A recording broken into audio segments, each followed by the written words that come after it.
Hello, and welcome back to the Ethical Enigma. Today we'll be covering the ethics of U.S. tech companies collecting an individual's personal data without their consent. I'm your host, Merritt Haney, and I'm joined by co host. Lydia Thomas. And today we'll be examining this issue from a utilitarian and deontologist perspective. We'll also be welcoming special guests John Stuart Mill and Immanuel Kant. That's right. The philosophers joining us today will use their respective frameworks to explain what these US tech companies must do to act morally in the context of this data collection, and if deemed it's immoral in their eyes, what the solution might be. We'll also look at the example of the Cambridge Analytica data case in the 2010s, which was a scandal in which a British political consulting company used data given to them by Meta to create psychographic profiles of 87 million people without consent, and then they used the information to push persuading ads to individuals that changed their particular views on candidates. So let's start with the first viewpoint on utilitarianism. We're starting here because it most closely describes the current relationship between tech companies and their users. Utilitarianists think that happiness or utility is the most valuable state, and no group or individual has special value in a sense of equity, so you can't consider yourself more deserving than a stranger in a final decision. I think that John Stuart Mill can give us more insight into the utilitarian calculus. Yes, thank you, Lydia. Yes, we use some angles to assess the utility of an action for all stakeholders. These are intensity, duration, certainty, purity, and extent, to name a few. Let me give you an example. The Apple ecosystem increases workers' efficiency. This happiness is brief, non-intense, and of high certainty. These tech companies receive utility from product profits in many ways, including ad revenue, resale customer data, and analytical insights. But let's look at another specific case that we mentioned earlier. Data misuse in the Cambridge Analytica case. This is a key risk of personal information obtained by companies, as it can be manipulated to influence one's perspective on the world to better align with those ill-intentioned actors. Customer utility decreases when a false sense of reality is portrayed by these tech companies.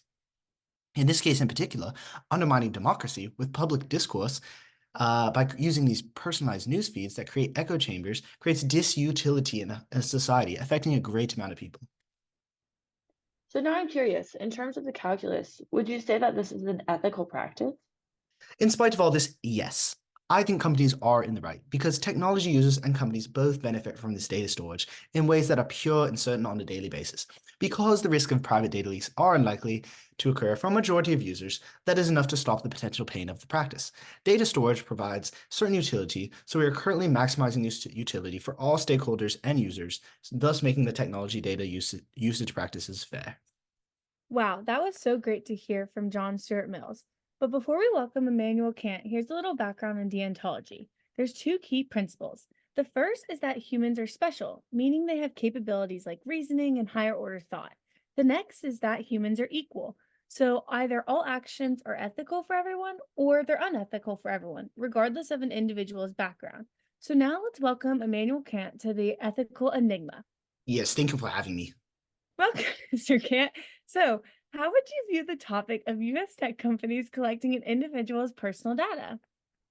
Well, the first part I think about is, can the collection of data be universalized? So if every company can collect this private data, and that goes against treating people as special, and rather just treating them as a means to an end. Knowing that, then what would you propose the solution be? Well, this is not a problem I could ever have conceived in my time, but knowing what I know about the situation and what you provide me with, I think these companies need to get the consent from the individual. Thank you much for joining. Well, thank you so much for John Stuart Mills and Immanuel Kant for coming on Ethical Enigma.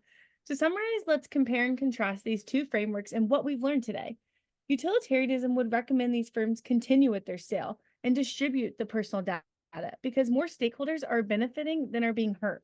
And since the end result produces more utility than disutility, it's ethical in itself. Deontology, however, recognizes the value of humans and their unique capabilities. So the profits or other outcomes earned by these tech companies are unethical because they're derived from using individuals as tools. In summary, both perspectives are looking to explain what people should do by removing that emotion and focusing on rational decision making. But how they're defined and how the good outcomes are achieved is different. Well, those were both very insightful conversations that we were able to have with John and Emmanuel. It made it very clear that this is a multi layered issue. So thank you all for joining us on Ethical Enigma. I'm Merritt Haney, I'm Lydia Thomas. and we'll see you all next week. Bye.